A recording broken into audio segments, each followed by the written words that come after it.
Hello everybody, welcome to the Sound Test Room. Today we are taking a look at AUM Audio Mixer, and this is version 1.4.6. So this update adds loads of new features. I'm going to show you some of the new features, not all of them, but I'll be showing you the ones that will probably be useful to me. I'll just quickly put on screen the complete list of new features, and you can pause the video and read through them if you like. So here's that.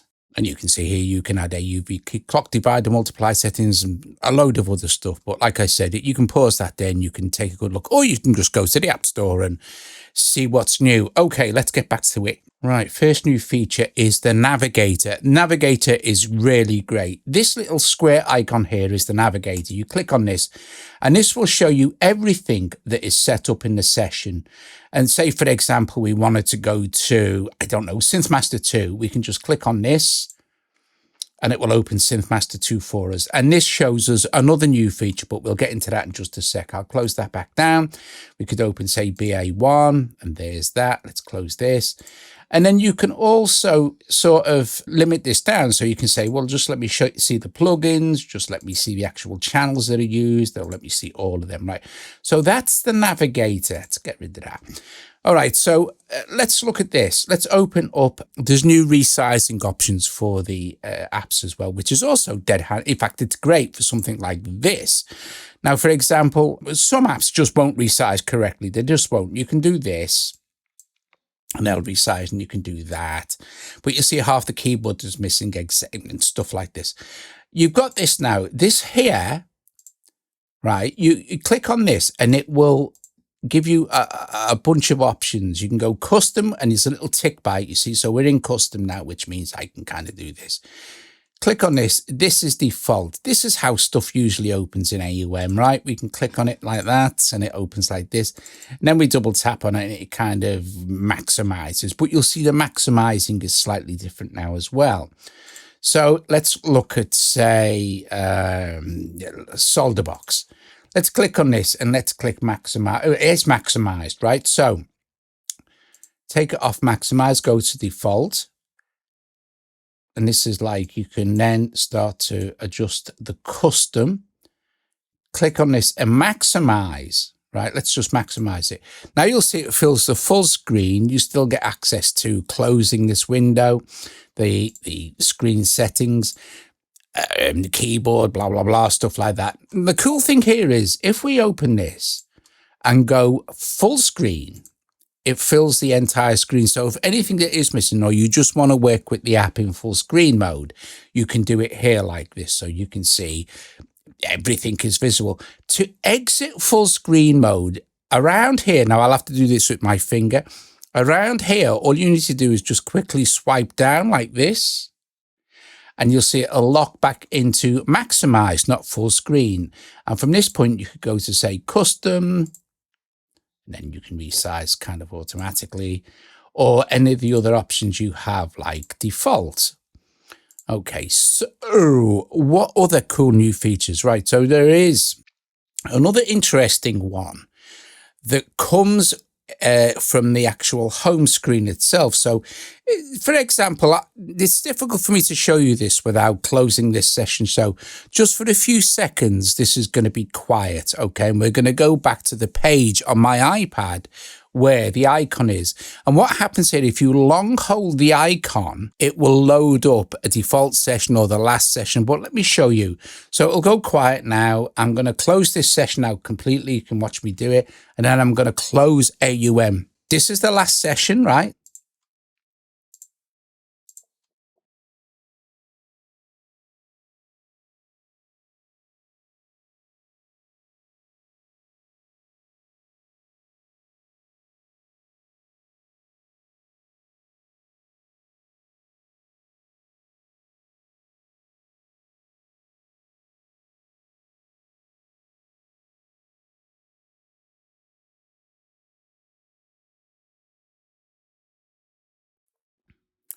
So there you go. It just opens your last session or a new default session directly from the home screen. I don't know how useful that would be, but you know, There you go. Right, next one is how you can choose to close or get rid of an app. Normally what would happen, let me go to like this reverb here. If I swipe this here like this, you see it removes it from the chain, all right? So if I click on this, I can get some options now. So so if I click on always, it will take that away. Let me add it back in and add in the revolve again. And it'll boot back in. And if I click this now and close, you'll see it will just disappear. Now, if I go to, let me add it back in. All right. So now I don't think I would ever use this new feature, but some people might, right? If I go to this little toaster icon here, click on this and go to settings, I can go all the way down to the bottom now, and I can have different options. I can see where it says there's grid snap, which I probably also wouldn't use, but you could mess around with it if you like. I didn't see it did anything at all. You've got confirm eject, ask on node eject. Now this might be handy if you make a mistake, for example. So if we switch it back on, and I close this again and tap this, we get this same thing. So, oh, Matt, I made a mistake. I don't want to eject it, right? So that can be quite handy if you do not wish to eject a node. Last thing I want to show you is really, really useful. Useful for me. I don't often use this feature inside of AUM, mainly because of the drawback that it caused previously. But now, it doesn't. This has been fixed. And what this is to do with is recording your audio files. This is very, very cool. Now, if we arm several tracks to record here, I'll arm all of these. What's going to happen if I just play this session, right, basically.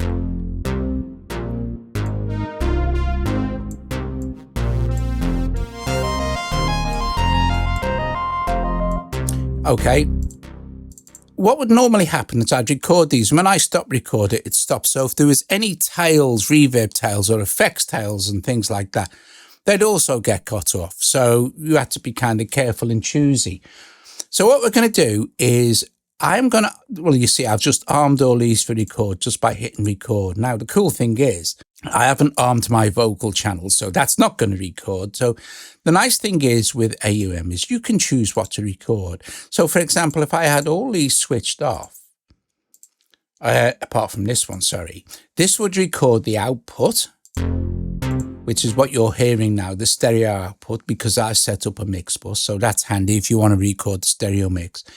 If I press record on for all of these, what's going to happen now is it's going to record the stems and the output. If I was to switch this off, it would just record the stems and I could drop them into Cubasis, etc. So long as I've got audio share, because that's how that's where AUM stores its recordings. So let's turn this on and let's just try that out, shall we? So first of all I'm going to do is make sure I'm back at the start, but I think that's been fixed as well. Now, as soon as I press record now, this is going to start playing. And you'll see down here that it's recording our output. Now, this has always been there, right? Let's do some effects and adjustments.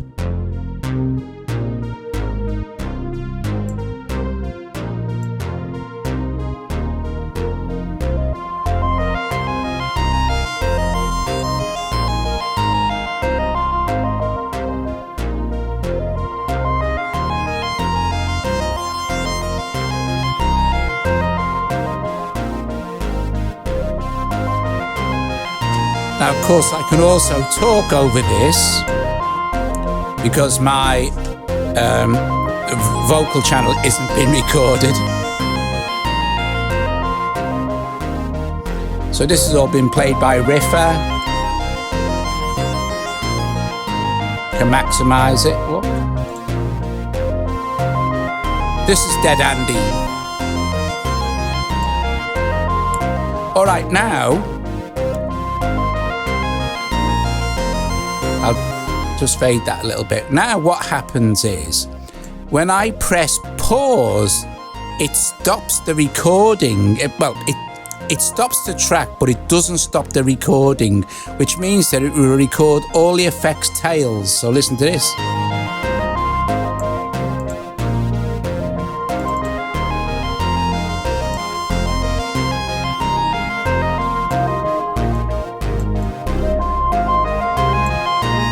I'll make something obvious. So if I press record, it will stop completely. If I press pause,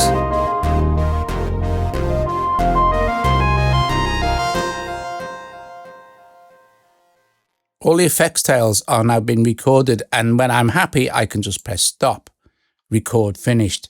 Okay, so we can unarm all this now. Stop that, sorry. And I think, for me, these are the features that are really useful, the stuff that I've showed you so far.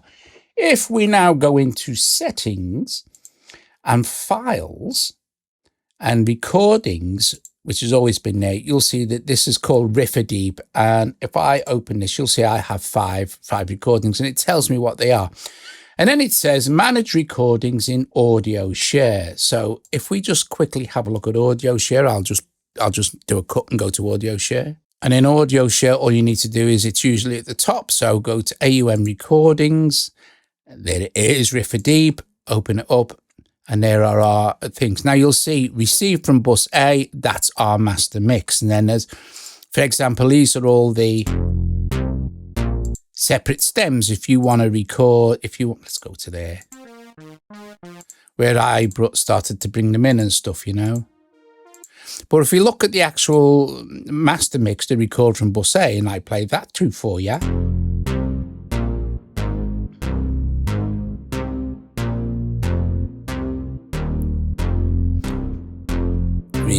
You get the idea, right? So here's where I faded in the other synth.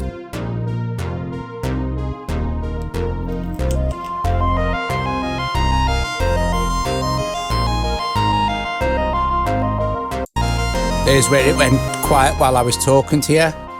But you see, it hasn't recorded my voice because that wasn't armed for record. And then if we get to the end,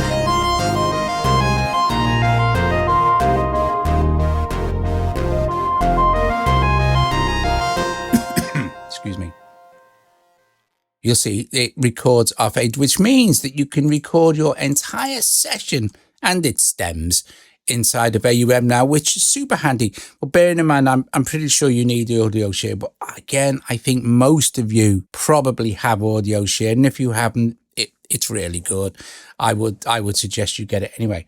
Anyway, let's go back to AUM, and there you go. That is pretty much the new features. I think it's really good. Like I said, it does add a bunch of other stuff. There's things you can do with time divisions for audio units and things like this, or MIDI effects or something. Honestly, I haven't dug into that. It's probably not something that I would use, but there's been like tweaks and fixes, been a bunch of bug fixes. Like I said, I think the Navigator is great. Just another quick thing. If we open this up, say, let's open this one. And let's go to full screen. If I swipe now from the right, it opens up the Navigator for us. So I'll have to do this with my finger because it won't work with the mouse. So if I swipe now from the right, it brings up the Navigator like this. So you can go, right, okay, I'm going to go to the limiter app. I'm going to go to, say, SynthMaster 2. And maybe I could go back to BA1, and I could go back to Revolve. So you get the idea, right? You can, let's close this out.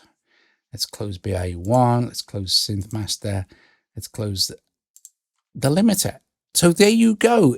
I think it's really good. Loads of useful stuff. Just another great addition to, well, a bunch of great additions to obviously an app that I use a lot, to demo apps. Anyway, thank you for watching. I hope you enjoyed the video. I will see you later. Ta-da. I'll just play around with this for a minute or so. Ta-da. Oh, please remember to strike the like as well and subscribe and all that other cool stuff. See you guys later. Ta-da.